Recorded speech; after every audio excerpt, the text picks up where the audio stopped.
Hello my dear friends, welcome to this my channel.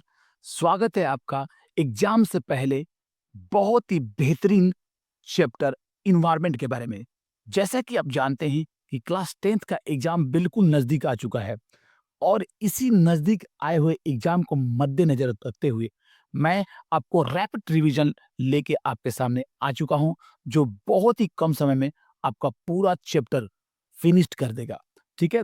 तो देखिए, definitely ये कि आप क्वेश्चन कितना भी रट जाइए, लेकिन एग्ज़ाम में वही आदमी लिख पाता है जिसका कॉन्सेप्ट क्लियर है। अगर आपका कॉन्सेप्ट क्लियर है, तो आप एग्ज़ाम में आराम से लिख सकते हो।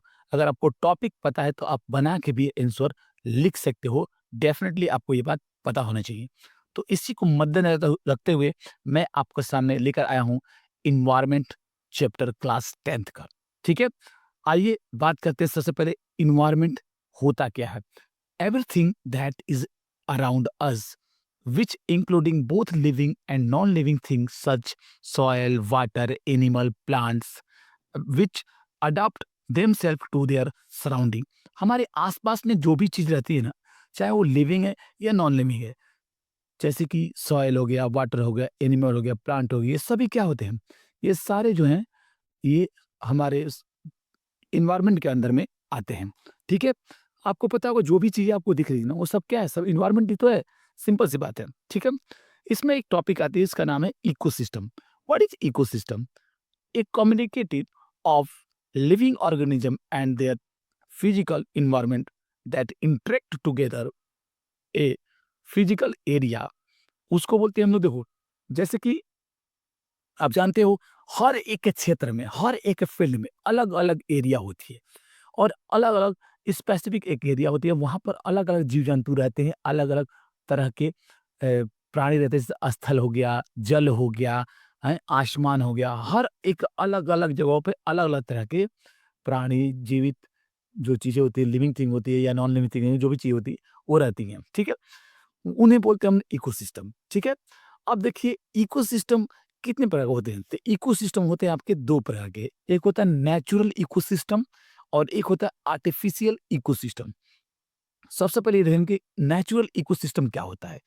The ecosystem which exist in the nature on it's one, जिसे नेचर ने हमें दिया है, जो नेचर के द्वारा बनाया गया है, उसको बोलते हैं नेचुरल इकोसिस्टम। जैसे फॉरेस्ट हो गया, लेक हो गया, ओशियंस हो गया, ये सब क्या है? हमें नेचर ने दिया है, इसलिए इसको हम बोलेंगे नेचुरल इकोसिस्टम। आर्टिफिशियल इकोसिस्टम मतलब क्या होता है? जिसे इंसानों ने बनाया है। मैन मेड इकोसिस्टम, जिसने जिसे इंसानों ने बनाया है, जिसका ख्याल इंसान रखते हैं, उसको बोलते हैं आर्टिफिशियल इकोसिस्टम। जैसे कि गार्डन हो गया, क्रॉप फील्ड हो गया, जो खेती करते हैं अपने गाँव में, वो चीज़ हो गई। ये सब क्या कहलाती है? ये सब कहलाती है आर्टिफिशियल इकोसिस्टम। ठीक है? बेटा ज़रा इधर ध्यान देते हैं तो देखते हैं कि नेचुरल इकोसिस्टम में 2 प्रकार आते आते हैं। एक आता है एक्वाटिक और एक होता है टर्रियल। एक्वाटिक का मतलब क्या? जलीय जीव, जो जल के बारे में बात है, जो जीव-जंतु जल में रहते हैं, जहाँ जल में तरह-तरह के पौधे रहते हैं, जो जल के बारे में बात की जाए ना, उसको बोलते हैं एक्वाटिक कहते हैं। ठीक है? इसमें 2 प्रकार होती है, एक होता है मरीन और एक होता है फ्रेश वाटर। ठीक है? तो जहाँ जल के बारे में बात हुई, तो उसे बोलेंगे एक्वाटिक। ठीक है? टर्रियल क्या होता है? जहाँ पर लैंड एरिया के बात की जाए, जैसे कि फॉरेस्ट हो गया, डिज़र्ट हो गया, ग्रासलैंड हो गया, ये सब क्या कहलाते हैं? ये कहलाते हैं आपके टर्रियल के अंदर में आते हैं। चलिए, अब बात करते हैं आगे। ठीक है? Compounds of ecosystem. डेफ़िनिटली 2 प्रकार के कंपाउंड्स होते हैं आपके इकोसिस्टम के। एक होता है बायोटिक और एक होता है अबायोटिक। बायोटिक का मतलब क्या? जो लिविंग ऑर्गेनिज़्म है, जो ज़िंदा है, ज़िंदा जो भी ज़िंदा प्राणी है, उसके बारे में अगर बात करेंगे तो उसको लिखेंगे बायोटिक कंपाउंड्स। जो ज़िंदा नहीं है, नॉन लिविंग है, उसके बारे में अगर बात होगी तो उसको हम लिखेंगे अबायोटिक कंपाउंड्स। ठीक है? यार, बात समझ में आ गई? चलिए, अब देखिए, अगर हम यहाँ पर देखते हैं कि बायोटिक और अबायोटिक कंपाउंड्स, जैसे कि हमको समझ में आ गया है, ठीक है? तो बायोटिक के अंदर में 2 चीज़ें आती है बेटा, एक होता है ऑटोट्रॉफिक्स और एक होता है हेटेरोट्रॉफिक्स। आई नो आपको ये बात पता होगा, बहुत पहले आपने इसको पढ़ रखा होगा कि ऑटोट्रॉफिक्स क्या होते हैं और हेटेरोट्रॉफिक्स क्या होते हैं, ठीक है? और अबायोटिक के अंदर में एक चीज़ आती है, जो होता है फिजिकल फैक्टर और केमिकल फैक्टर। ठीक है? इसको मैं बताऊँगा। सबसे पहले आप ये समझते हैं कि बायोटिक कंपाउंड्स क्या होता है, ठीक है? तो बायोटिक कंपाउंड्स के अंदर में 2 चीज़ें मैंने जैसे बताया आपको कि ऑटोट्रॉफिक और हेटेरोट्रॉफिक। ऑटोट्रॉफिक मतलब क्या होता है बेटा? All green plant and blue green algae and can be the produced their one food is a usually biotic factor. Simple सी बात है, जिसे हम प्रोड्यूसर बोलते हैं। प्रोड्यूसर का मतलब क्या होता है? ऑटोट्रॉफिक को मतलब हम लोग बोलते हैं प्रोड्यूसर। प्रोड्यूसर का मतलब होता है जो खाना को प्रोड्यूस करे, यही तो खाना बनाता है। जो स्वयं खाना बनाए, जो अपने आप खाना बनाए, उसको बोलते हैं ऑटोट्रॉफिक यानी कि प्रोड्यूसर। ठीक है? अगर हेटेरोट्रॉफिक की बात करते हैं तो देखते हैं यहाँ पर 2 प्रकार होती है। एक होता है कंज्यूमर और एक होता है डिकम्पोज़र। अभी सर कंज्यूमर क्या है सर और डिकम्पोज़र क्या है सर? दोनों को समझते हैं। सबसे पहले देखें कंज्यूमर क्या होता है सर? अभी सबसे पहले तो ये जान लो आप कि हेटेरोट्रॉफिक मतलब क्या होता है? जो दूसरों के ऊपर डिपेंड रहता है। जो दूसरों के ऊपर जैसे प्लांट के ऊपर डिपेंड रहे या एनिमल के ऊपर डिपेंड रहे, उसको बोलते हैं हेटेरोट्रॉफिक्स। ठीक है? इसके अंदर कंज्यूमर और डिकम्पोज़र आता है। तो कंज्यूमर होता है including the all the animal which is dependent on the producer directly on the there for the foods. जो प्रोड्यूसर के ऊपर डिपेंड है, जैसे कि हम लोग हो गए, एनिमल हो गया, हम लोग किस पे डिपेंड है? हम लोग प्रोड्यूसर के ऊपर डिपेंड है। इसलिए हम लोग कहलाते हैं कंज्यूमर। ठीक है? जैसे कि कंज्यूमर 2-3 तरह होते हैं बेटा, एक होता है हर्बीवोरस जो प्लांट खाते हैं, जैसे गोट, डियर, एवरीथिंग, ठीक है? एक होता है कार्निवोरस जो जो कि आपके मीट मछली खाते हैं, ठीक है? जैसे कि टाइगर हो गया, क्रोकोडाइल हो गया, ये सब हो गया, ठीक है? तीसरा हो गया आपका ओमनीवोरस जो कि प्लांट भी खाता है और आपका एनिमल भी खाता है, जैसे कि मनुष्य, सिंपल सा एग्ज़ाम्पल है, सबसे बड़े जानवर तो हम ही हैं, दोनों ही खाते हैं, ठीक है? प्लांट भी खाते हैं और एनिमल भी खाते हैं, ठीक है? ओके, ये कहलाते हैं बेटा कंज्यूमर। अब बात करेंगे डिकम्पोज़र क्या होता है? Including the organism which is the decomposing the dead plant and the animal for example bacteria, fungi and the earthworm. Definitely जो सड़े गले चीज़ें से प्राप्त होती है, जो सड़े गिले गले चीज़ों पर डिपेंड होते हैं। जैसे कि ये लाश होता है, वो मर जाता है, मरने के बाद उसके अंदर बहुत सारे बैक्टीरिया, फंगी वगैरह निकल जाती हैं, आपने देखा होगा। वो डिकम्पोज़र के आते हैं। अब उनके मरने के बाद क्या होता है सर? तो उनके मरने के बाद सीधे वो मिट्टी के अंदर मिल जाते हैं, ठीक है? और फिर से वही प्रोसेस मिट्टी का कंज़्यूम करता है कौन? ऑटोट्रॉफिक। और ऑटोट्रॉफिक से फिर हम लोग डिपेंड होते हैं हाइड्रोट्रॉफिक और फिर से होता है कंज़्यूमर और डिकम्पोज़र। ये साइकिल जो तीनों साइकिल बायोटिक के अंदर में चलता रहता है। इस जो तीनों साइकिल है ये लिविंग ऑर्गेनिज्म के अंडर में आता है। आइए बात करते हैं अबायोटिक कंपाउंड में, जैसे कि फिजिकल फैक्टर क्या-क्या होते हैं? सर फिजिकल का मतलब होता है क्या? भौतिक संरचना जो भौतिक मिली है, हमारे भगवान की देन है। कौन-कौन सी चीज़ है सर? एयर है, वाटर है, मिनरल है, सॉइल है, ये सब कहलाती है बायोटिक। ठीक है? केमिकल, केमिकल में जैसे कि हम लोग बनाते हैं, जो अपने हाथों से हमने बनाया है, जैसे कि प्रोटीन, फैट्स, ये भी हम लोग हाथों से नहीं बनाया है, बट आपने जो केमिकल खाते हैं, जैसे कि तेल वगैरह चीज़ें हो गई, उसमें फैट मिलते हैं, प्रोटीन मिलते हैं, ठीक है? इनऑर्गेनिक जैसे कि हाइड्रोजन गैसेज़, ये सब जो है, हम लोग केमिकल फैक्टर के अंदर में आता है, ठीक है? जैसे fundamental energy driving the end climate, सबसे ज़्यादा इम्पोर्टेंस हमारे हमारे लिए क्या है? वो है सनलाइट। सनलाइट जो है वो एक सबसे बड़ा एनर्जी का सोर्स है, ठीक है? अब चलिए बात करते हैं आगे, ठीक है? यहाँ पर मैंने कुछ आपको रखे हैं कुछ चीज़ें एनवायरनमेंट के और इकोसिस्टम में अंतर, ठीक है? आप आराम से इसको ध्यान से देख लेना। एग्ज़ाम में 5 नंबर के ये क्वेश्चंस आ सकते हैं, 5 मार्क्स से डेफिनिटली है। आप ये भी लिख सकते हो, कोई दिक्कत नहीं है इस पे, ठीक है? तो आप अच्छे से इसको समझ लेना। अगर ना समझ में आए तो आप मुझे कमेंट करना, मैं समझा दूँगा आपको। बाकी तो सिंपल सी बात है आपको, ठीक है? आप इसको अच्छे से पढ़ लेना। ऑलरेडी मैंने एनवायरनमेंट और इकोसिस्टम के अंदर में अंतर आपको बता दिए हैं, ठीक है? चलिए अब बात करते हैं आगे, ठीक है? How ecosystem work. अब इकोसिस्टम काम कैसे करता है सर? ठीक है? सबसे पहले इम्पोर्टेंट पॉइंट पे क्या आता है वो होता है सनलाइट। सनलाइट का मतलब क्या होता है? जो एनर्जी का मेन सोर्स है इस अर्थ के लिए, ठीक है? वैसे तो सारे प्लांट के लिए इम्पोर्टेंट है, ये सब एनर्जी का सोर्स सन ही है, ठीक है? लेकिन अर्थ के लिए सबसे इम्पोर्टेंट एनर्जी का सोर्स कौन है? वो है सनलाइट, ठीक है? सनलाइट का यूज़ कौन करता है? प्रोड्यूसर यानी ग्रीन प्लांट। सनलाइट का यूज़ करके ग्रीन प्लांट जो होता है वो अपना बनाएगा भोजन, ठीक है? और इन ग्रीन प्लांट का यूज़ करके हम बनाते हैं कंज्यूमर यानी कि हम बनाते हैं उनका भोजन। जैसे कि हार्बीवोरस और कार्निवोरस आते हैं, ठीक है? याद रखिएगा, अगर मैं डिफिनिशन की बात करूँ प्रोड्यूसर का तो क्या लिखेंगे वहाँ पर? Use solar energy to convert the carbon dioxide and water organic matter through photosynthesis from the soil. Definitely जो प्रोड्यूसर होता है वो क्या करता है? आपका यूज़ करता है कार्बन डाइऑक्साइड, वाटर, जो मिनरल, ठीक है, सनलाइट, इन सब का यूज करके वो बनाता है अपना खाना स्वयं। कंज्यूमर जो होता है वो हार्बीवोरस आ गया उसके अंडर में, और कार्निवोरस आ गया। ये दोनों क्या हैं? जैसे देखो एक और चीज और है, हार्बीवोरस को हम प्राइमरी कंज्यूमर कहते हैं और कार्निवोरस को हम लोग सेकेंडरी कंज्यूमर कहते हैं। ये भी बात आप याद रखिएगा, एग्जाम में कई बार पूछ भी देता है। ठीक है, decomposer, break down dead plant and animal. मैं अभी बताया आपको, डेड प्लांट और एनिमल पे क्या कहता है, ब्रेक होने के बाद जो निकलते हैं उसको बोलते हैं ना decomposer. Release the carbon dioxide and water and the nutrition back to the soil of the air and water. Okay, right. चलिए, न्यूट्रिशन साइकिल क्या होता है? Nutrition are reused by plant completely the ecosystem cycle. Definitely यही, ये जो सारे जो process है ना, ये चलता आता है। फिर यहाँ पर न्यूट्रिशन साइकिल, फिर वो मर जाएगा, मिट्टी में मिल जाएगा, मिट्टी का फिर यूज होगा, यहाँ पर ऊपर ऊपर से लेते हुए फिर नीचे आएगा, फिर ऊपर जाएगा, फिर नीचे आएगा। एक साइकिल होता है। आपको ड्राइंग में, चित्र में दिखाई दे रहा होगा कि देखिए कैसे एक साइकिल बना हुआ, प्लांट से यहाँ पर गया, ये खरगोश है, आप एक रैबिट है, उसके उसके यहाँ गया, फिर उसके से आगे वहाँ गया, वहाँ जाते-जाते पूरा ये साइकिल जो है, ये चलता होता रहता है, जिसको हम लोग इकोसिस्टम कहते हैं। ठीक है? इकोसिस्टम का सबसे सिंपल सा और साधारण सा एक उपाय है। हम क्या कर सकते हैं कि सभी एक-दूसरे पर क्या होते हैं, डिपेंडेंट होते हैं, और अंत में आके वही साइकिल जो बार-बार रिपीट होता रहता है। अब चलिए बात करते हैं आगे।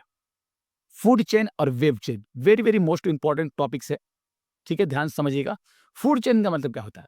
ए series of organism feeds on another. Definitely देखिए, जैसे प्लांट हो गया, वो उस प्लांट पे डिपेंड कौन है? हिरन। और हिरन पे डिपेंड कौन है? टाइगर। ओके, ये क्या है? ये फूड चेन है, यानी कि एक दूसरे पे ये डिपेंड है, वो तीसरा चीज नहीं खाता है। अब कहोगे हिरन को कोई, अब जाओ जानवर खा लो, पॉसिबल ही नहीं है। ठीक है, प्लांट पे डिपेंड है हिरन, और हिरन पे डिपेंड कौन है? टाइगर है। ठीक है, अब जैसे यहाँ पे आइए, अब आगे हम देखते हैं तो क्या है, जैसे कि यहाँ पर देखेंगे हम, इंसेक्ट खा रहा है, देखो यहाँ पर पौधे को, और इंसेक्ट को कौन खा रहा है? मेढक खा रहा है। और मेढक कौन खा रहा है? सांप खा रहा है। और सांप को कौन खा रहा है? वहाँ पर चील खा रही है। ठीक है, तो ये क्या है? एक फूड चेन है। फूड चेन मतलब क्या? एकदम एक सीक्वेंस वाइज जो है, एक दूसरे पे सभी लोग डिपेंड है। अगर फूड वेब की बात करें तो देखिए, सिंपल सा मैं साधारण सा आपको समझा देता हूँ। A food web is the network of the interconnected food chain in the showing the complex feeding relation in the ecosystem. It is demonstrates of how this organism can be just consumed by the multiple organism and viva verse. Simple सी बात देखो, एक चीज पे सभी लोग depend रहे। जैसे मान लो कि कोई एक एप्पल है, और एप्पल को मैं भी खाना चाहता हूँ, एक गाय है वो भी खाना चाहती है, और एक बकरी है वो भी खाना चाहती है। तो यानी कि एक ही एप्पल पे कितने लोग डिपेंड है? बहुत सारे लोग डिपेंड है। जैसे टाइगर है, इसमें चित्र में देखिए, एक टाइगर है जो इन जितने भी सारे जानवर हैं, इन सभी जानवरों को खाने की क्षमता रखता है वो। ठीक है? सभी लोग, मतलब एक ही चीज़ पे बहुत सारे लोग डिपेंड रहे, उसे बोलेंगे फूड वेब। सिंपल सी और साधारण सी बात है। चलिए अब बात करते हैं आगे। ट्रॉपिक लेवल क्या होता है? बहुत ज़्यादा इंपॉर्टेंट टॉपिक है। Trophic level, it is the positions of the organism occupy in food chain the based on the role of the following of energy. Simple सी बात है। ट्रॉपिक लेवल का मतलब होता क्या है? जैसे कि सबसे पहला जो आता है उसको क्या बोलते हैं हम? प्रोड्यूसर। दूसरा प्राइमरी कंज्यूमर। तीसरा सेकेंडरी कंज्यूमर। और चौथा टेरिटोरियल कंज्यूमर। मैंने आपको बताया ना अभी तुरंत। ठीक है, आइए समझ लेते हैं फिर से। फर्स्ट लेवल क्या होता है? ऑटोट्रॉफिक्स, जो खाना खुद बनाता है, वो प्रोड्यूसर हो गया। ठीक है, green plant. Fix solar energy convert into the chemical energy, वो अपना खाना बना लेता है सोलर सिस्टम के द्वारा। सेकंड लेवल्स कौन हो गया? Herbivores primary consumer. ठीक है, थर्ड लेवल क्या होगा? Small carnivorous secondary consumer. और फोर्थ लेवल हो गया आपका लार्ज कार्निवोरस टर्टियल कंज्यूमर। ठीक है, याद रखिएगा। ओके, आगे देखिए, अब बात करेंगे क्या कि एनर्जी फ्लो क्या हो रही है? एनर्जी कैसे कैसे फ्लो होती है, जरा देखिएगा। Energy flow through the environment विवा द फूड चेन। ये एनर्जी जो है आपस में फ्लो होती रहती है। जो शुरू में एनर्जी फ्लो होगी, इसको वो मिलेगी प्रोड्यूसर को। ठीक है, प्रोड्यूसर का प्रोड्यूस सनलाइट से वो एनर्जी अपना कंज्यूम करता है। ठीक है, और available to this consumer and the decomposer. ठीक है, energy decreases the at the trophic level in the with only 10% energy the transform to the next level. Definitely देखियो, ये जरा एक चीज याद रखना, हमेशा 10% एनर्जी अपना जो है एनर्जी डिक्रीज करेगा। जैसे मान लीजिए प्लांट है, प्लांट से हम लोग खाते हैं तो प्लांट का 10% डिक्रीज हो गया, फिर आगे जो लेगा वो 10% डिक्रीज होगा, ये साइकिल चलता रहता है। ठीक है, चलिए अब बात करते हैं आगे।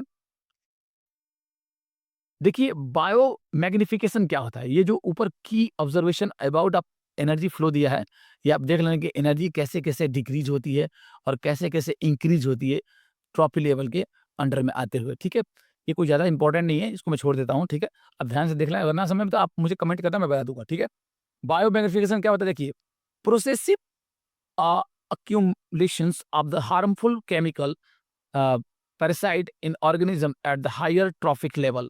जो हार्मफुल केमिकल है, बहुत ज़्यादा जो है एनवायरनमेंट को हार्मफुल फैलाता है, जैसे chemical enter the food in chain through the soil water observe by the plant and aquatic organism. ठीक है, as there the chemical are this non degraded, they accumulate at this tropic level, the human being at the top of food chain equipment of the higher connected connection of this such chemicals।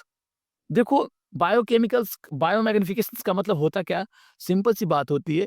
देखिए कि जितने भी आपको एक जंतु है दूसरे जंतु पर क्या होता है, हमेशा डिपेंडेंट रहता है। ठीक है, और जिसके द्वारा क्या होता है, अगर आप डिपेंडेंट हो तो कुछ ना कुछ केमिकल भी रिलीज करोगी, वही चीज़ कर रहा है। ठीक है, चलिए देखिए यहाँ पर मैंने एक और आपको आपके पास रखा है, फूड चेन और फूड वेब में अंतर, ये बार-बार क्वेश्चन पूछता है।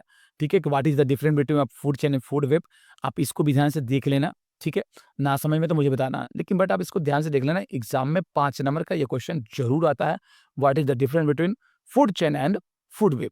ठीक है, अब चलिए बात करते हैं अपने मोस्ट इंपोर्टेंट और सेकंड लास्ट टॉपिक के बारे में, जिसका नाम है ozone layer and its dis depletions. Ozone layer क्या है? Molecule from the made from this their oxygen atoms protect the earth the harmful UV radiations we can consume skin cancer in human। आप जानते हो जब सूर्य के प्रकाश किरणें निकलती हैं, उसमें से बहुत सारे हार्मफुल रेडिएशंस निकलती है उसमें से। तो जो ओजोन लेयर रहता है ना, उन सभी रेडिएशंस को अपने अंदर छान कर और एक नया जो है शुद्ध जो हवा है, शुद्ध जो प्रकाश है, सॉरी, शुद्ध जो प्रकाश है हमारे पृथ्वी तक भेजता है। ठीक है, अब बात करेंगे ozone is formed by this UV ray and split the oxygen the molecules the O2 and free oxygen atoms combine with the O2 from the ozone O3। जब ओजोन लेयर निकलता है वहां से और किरणें वहां से निकलती है छान के, तो निकलने के बाद आती है O2, जो होता है O2 में मिलने के बाद O3 का निर्माण कर लेती है। जैसे कि देखिए यहाँ पर दिया है इक्वेशन, O2 निकलेगा, O उसमें मिल जाएगा और बन जाएगा यूवी रे के साथ द्वारा जो है आपका O3 का निर्माण ओजोन फॉर्मेशन कर देता है। जब O3 बन जाता है तो ओजोन ओजोन का फॉर्मेशन हो जाता है। ठीक है, देखिए डिप्लेशंस ऑफ ओजोन लेयर क्या होता है, sharp the declines of observe science for the 1980s due to this chemical like this chloro CFC used in the refinery of the flex fire exhaustion. ये 1980 में किसी ने बताया था ओजोन लेयर के बारे में से। ठीक है, आप देख लेना। ठीक है, चलिए अब बात करते हैं आगे।